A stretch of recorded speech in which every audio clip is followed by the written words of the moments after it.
Good morning, everyone. It gives me immense pleasure to see you all in this online conference.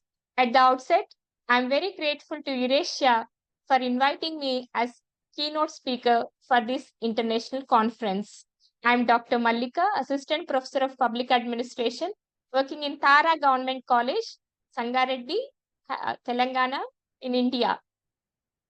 Today, we are going to deliberate on the most relevant topic in the contemporary era, that is on good governance, e-governance, and the impact of artificial intelligence in achieving the aims of good governance and shaping the future of public services with special reference to India.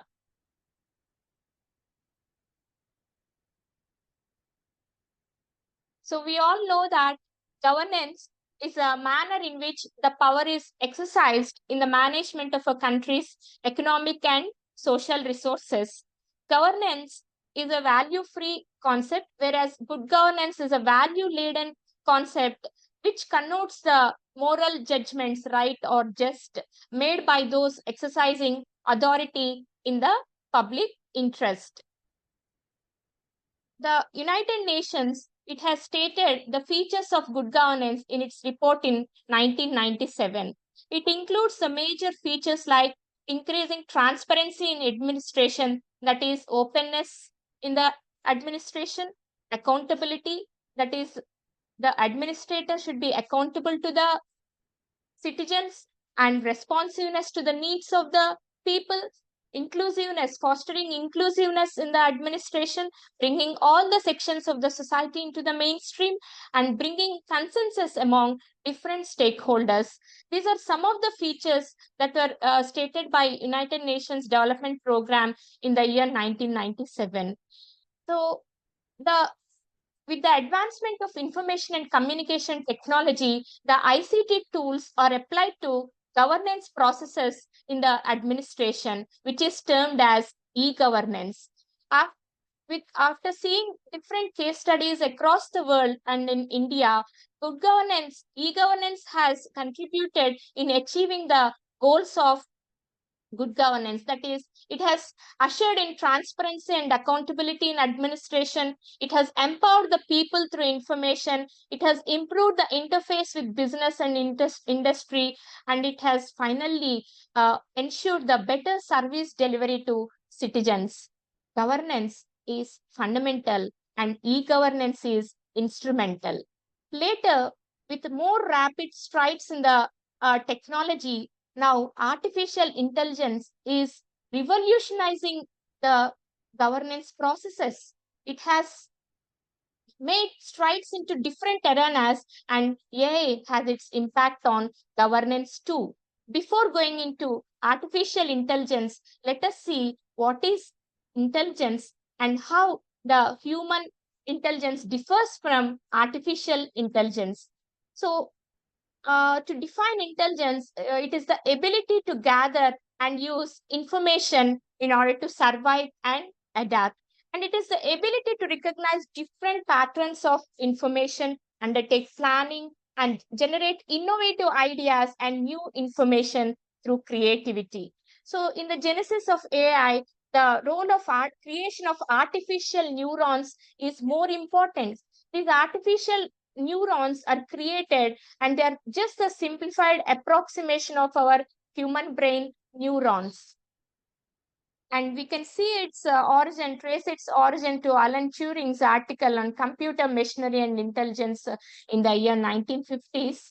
So finally, it is AI is the ability of the machine to imitate human intelligence, and also the algorithms are created to incorporate intelligence into the machine by automatically learning from the data. So it is a mimic of the human brain to incorporate intelligence into machine.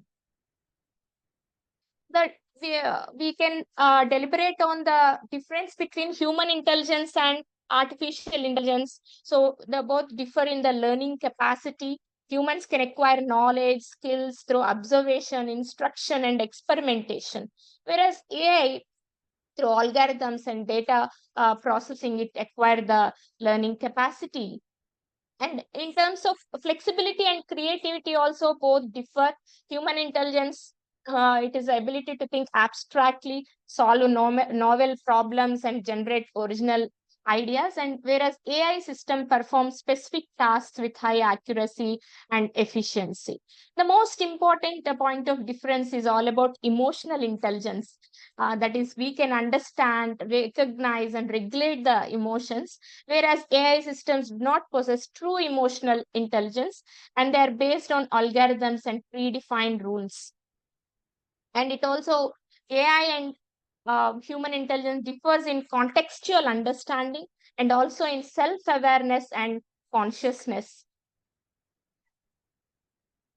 So the most coming to the most important point, that is the impact of AI, the applications of AI in different areas of governance. The first one is what is how the AI is instrumental in public policy formulation, implementation, and evaluation. AI analyzes vast data sets and identify the patterns of information, which is very much helpful in taking the decisions for making formulating effective policies. Also, the machine learning models nowadays can predict policy outcomes. What is the outcome of a policy, assessing their impact, and also recommend suitable interventions. Some of the case studies that we have taken from India, that is most important case studies, the COVID-19 pandemic, as we all know, it has put immense pressure on the healthcare systems across the globe. So Triple IT Hyderabad, it has developed a machine learning model for risk and mortality prediction of COVID-19 patients. So it has this model has a combination of five features like age, neutrophils, lymphocytes, and CRP. It has taken certain variables into account, and with these variables in the machine learning model, it helped to predict mortality rate with 96% of accuracy, which was very useful in predicting the COVID. The Coming to the role of artificial intelligence in public service delivery, which is very important, because ultimately citizen is a stakeholder, and the policies have to reach the last mile. The public services have to be delivered to the last mile, and AI has also played an instrumental role in that by increasing the efficiency in the administration process through streamlining the processes of administration, thus reducing the administrative burdens on public service providers. Also, AI powered chatbots and virtual assistants, they have offered round the clock support and improved accessibility and responsiveness to the citizen inquiries. So it is available 24 into 7, thus improving the responsiveness in administration. It has also contributed in personalized services.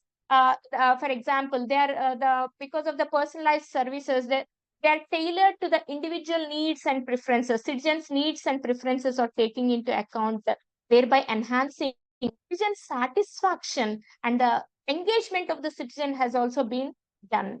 And it is increasing the predictive analytics through AI algorithms, because it enables in the proactive resource allocation, how the resources can be allocation and improve the service delivery and optimize the government resource utilization. There also AI is very helpful. And it is helpful in analyzing vast data sets, which improve the decision making capability of the policy makers, and thus improving the effectiveness in formulating the policies and targeted interventions.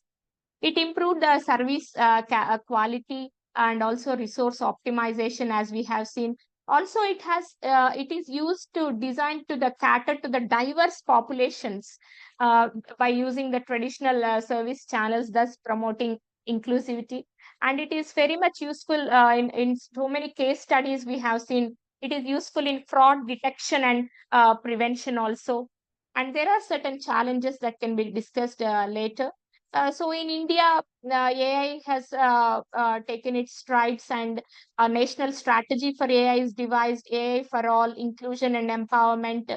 And Airawat, the AI supercomputer, was installed at CDAC Pune, which is ranked 75th in the world. And in Telangana also, one of the Indian states, Telangana AI mission is also launched. And some of the applications in India were discussed in my paper, that is on MyGov Help Desk, one of the important applications of Indian government. MyGov, it is an Indian government platform for citizen engagement, and this bot helps the users navigate in getting the information about different government schemes, initiatives, and the queries are answered on various government services. There is also another one, that is Umang chatbot, that is unified mobile application for new age governance. It is it integrated chatbot feature. It has personalized assistance to users, that is help with service requests, information on government schemes, and guidance on using the app's features. There is also another chatbot in India, that is Railways chatbot, Indian Railway Catering and Tourism Corporation. So they will assist the users with railway related queries and services. There is also another one by name Ask Disha. This is developed by National Informatics Center. It has this was deployed on several government websites to provide information and support to the citizens. Another chatbot is the National Agricultural Market Platform's eNAM chatbot. It helps in online trading. The stakeholders are farmers and others. It helps the farmers in registering and also uploading their produce details, understanding the trading process, thus enhancing the effectiveness for the farmers, so that they can learn more information about how to trade their produce and all. And it has improved the accessibility to the farmers and also facilitated in the usability. There is another innovative thing, that is Telangana Police Save Mitra. It has launched a chatbot called Seva Mitra. It helped the users in reporting crimes, filing complaints, access to various police services by giving messages through WhatsApp, Telegram, Facebook, Messenger, all these things. These are very useful chatbots that are in existence in India. And coming to the natural language processing that is possible through AI, this is also very useful because the government agencies are using NLP to analyze the citizen feedback. Because to ensure good governance, the feedback of the citizens is very important, because whether their grievances are redressed or not, the index of good governance is a grievance redressal, and also by that can be gauged only by taking the feedback. So we can gauge through the algorithms and sentiment analysis of AI, we can gauge the public opinion on policies, initiatives, and services. Thus, the policymaker can take a decision on evaluating the policy, reassessing the policy. And particularly in a multicultural and multilingual society like India, the NLP tools are very useful because through machine translation systems, the government documents, websites, and public announcements, everything is translated into all the languages, multiple languages, thus fostering the inclusivity and accessibility in governance.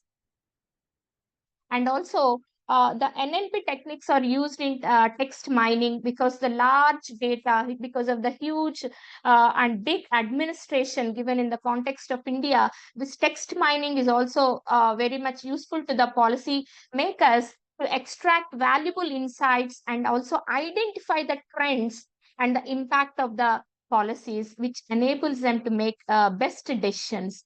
And it is extracting large data from the information, and it can also identify the different names, locations from the documents, which is useful for data analysis.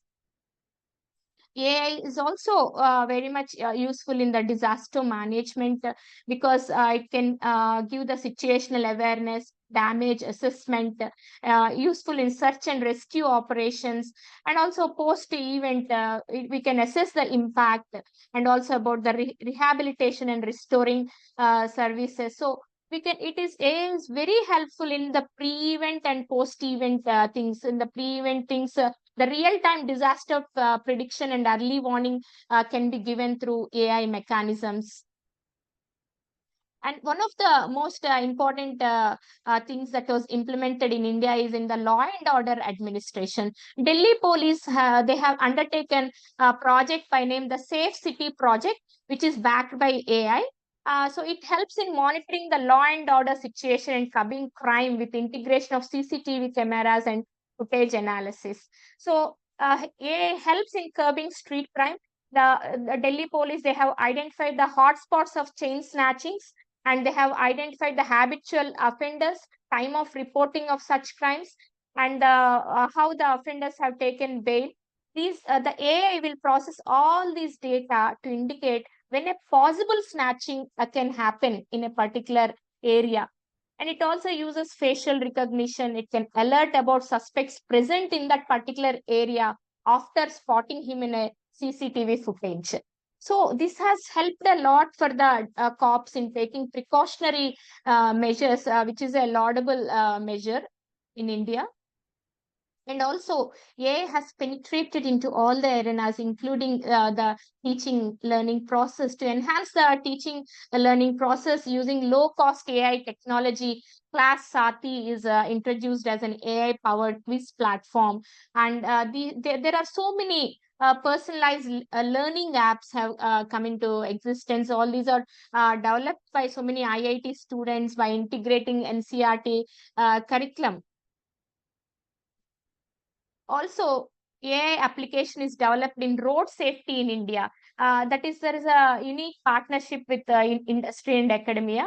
They have launched a project by name Intelligent Solutions for Road Safety through Technology and Engineering. So it has applied a safe systems approach to road safety because India is one of the largest road networks in the world, and it is emerging as the fastest growing network with more vehicles on the road. Safety is now crucial than ever, and it is a major development issue. So for this, Indian government has taken this AI tool to ensure safety of the travelers.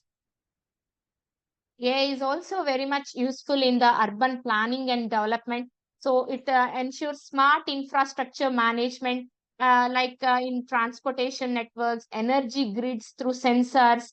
All these are useful in the infrastructure management. So the smart cities mission is also being implemented. So in the cities mission, all these are integrated. And also it is useful in traffic management and transportation by analyzing the traffic patterns, predicting the congestion of the traffic, how to optimize the traffic flow and reduce the commute times. For this, AI was very much helpful. And it is also helpful in ensuring energy efficiency and achieve the goal of sustainable development. That is, it optimizes energy consumption, manages renewable sources, and how to reduce carbon emissions by analyzing the energy data.